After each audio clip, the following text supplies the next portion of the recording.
out there. Here's what she tweeted Monday. She said, quote, "I miss KB. He would understand and explain everything that I'm not allowed to. Honestly, he was the greatest Laker ever. He understood the team over self, meaning your rewards would come to you if you valued team goals over your own. Then everything would fall into place." All can reply. Bill Ryder's here with us. Bill, you've told us before, just don't even try to understand what Kyrie is thinking. But now we're trying to understand what Jeanie is trying to think here. I mean, she's tweeted 15 times. Someone went and said the whole year, including retweets and replies, 15 times this entire year. What do you make of that? Well, clearly someone in that Lakers organization, from Jeanie Buss's perspective, is putting themselves first, right? To a degree that's common in the NBA, but obviously not something the Lakers want or Jeanie Buss wants. But to be honest, Amanda, I don't know who it is. I made some calls today.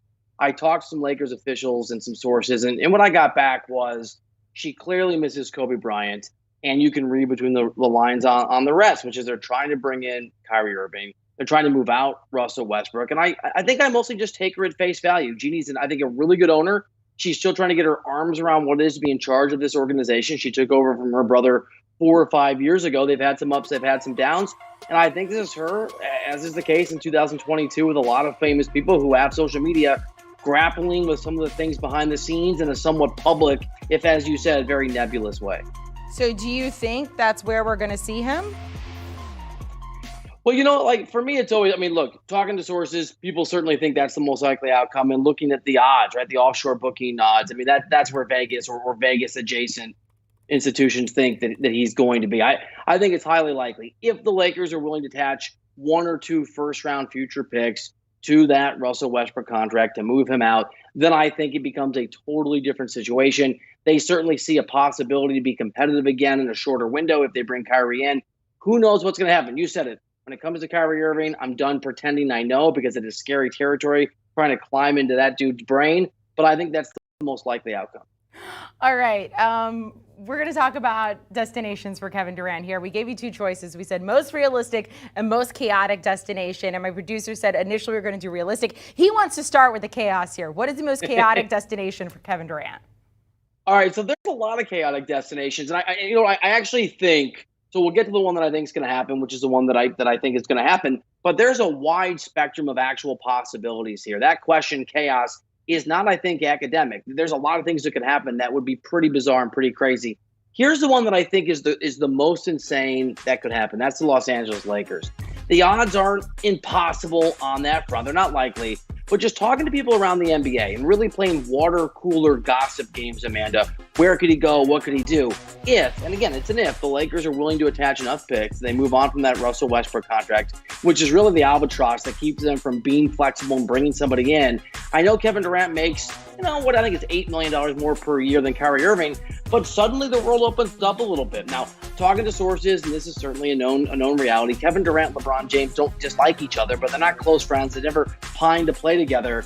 But if KD is open to going somewhere other than the place I'm about to give you as the most likely destination, and the Lakers are able to actually move on from Russell Westbrook, forget Kyrie Irving, I think Kevin Durant will be a place of chaos, of shock, of potential dysfunction or greatness, a direct competitor with the Golden State Warriors. That LeBron-Steph thing gets really intense. That's the chaos move that's in the realm, I think, of possibilities. Not likely, but the realm of possibilities. Dysfunction or greatness, it's going to be one of the two. You never know. So that's the chaotic move. What's the most realistic over the past couple of days since he said, I want to trade, from what you're hearing, what is the most realistic move for KD?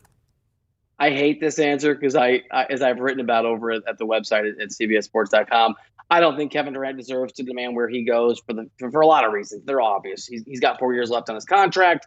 He's the guy that set this whole thing up. Whatever. We've been through this. So I think it's the Phoenix Suns. That is the place that he wants to go. And not to get into too many CBA details, but if the Nets really can move on from Kyrie Irving, which I think is Lakers, and that's a Russell Westbrook part of that equation, domino falling for the Lakers too, all of a sudden it becomes a lot easier to bring in DeAndre Ayton, some of the other pieces. And I think it becomes easier for the Nets to give Durant what he wants. I don't think a superstar with 4 years left on his deal in KD's shoes should be able to dictate where he goes. But that, I don't make the rules. The world is the way that it is. I think the Suns are the most likely place that he ends up. You ever get an invite to White party or something? Is that what it was? Was that the cool party back in the day? Right? Yeah, it depends on the player. I mean, I gotta be honest, and not to in any way throw my fellow NBA writers and media brethren and sisters under the bus. But if you're critical of NBA players, they actually do pay attention. It does offend them. They do get frustrated. So no, not a lot of party invitations. The closest I've gotten is LeBron James a couple times tweeting that he likes me now, that it's Hey. all forgiven. That's the closest I get. Now, that's pretty good. Okay, look, here's the thing. So James Harden is partying in the Hamptons. At some point, you and I need an invite to, a white party and look very cool. So he's there, he's with PJ Tucker. He was with Joel Embiid. Meek Mill is there. I'm going to pretend like I know if a Meek Mill song played. Still unassigned. What are you hearing about James Harden? Yeah, I think, look, this reinforces all the good news that I've heard. There's a lot of drama. There's a lot of dysfunction. There's a lot of politics going on, and guys and teams trying to leverage one another. I don't think, Amanda, that's what's happening with James Harden. He's not under contract right now. We know that he did not opt into that deal. The expectation is he will sign a team-friendly deal with the Sixers, which enabled them to bring in PJ Tucker. And look, we could be wrong, but I don't think James Harden would go out of his way to make life easy for the Sixers, go party with a bunch of Sixers, and then change his mind. Kyrie Irving might. James Harden wouldn't. So I think what's going on is that we're going to get to a point where we'll get an announcement in the next 2 or 3 or 4 days that Harden is signed somewhere in the range of a 3-year deal, $100 million or more, what we expected, less than the max, fewer years than what he could have gotten in Philadelphia, enough to be comfortable, but so much flexibility for Philly that they can bring in some of the folks we've talked about. I think everything's good, other than the fact that we have not gotten that invitation to that white party yet. One time I did go to something like that, but I had to bring my own utensils and table and set it all up. True story. It was on a bridge, very strange. Yeah. So nobody's going to set it up for me. I had to do it myself, but make a picture look cool. I'm like I was at a cool party. Okay, look, DeAndre Ayton, he has not been signed through the first week of free agency. Not sure where he's partying this weekend. What's the latest on him? Yeah, the market on him has cooled a little bit, but I don't even know if it's cooled, Amanda, so much as he's got to wait for Kevin Durant to figure out where he's going to go.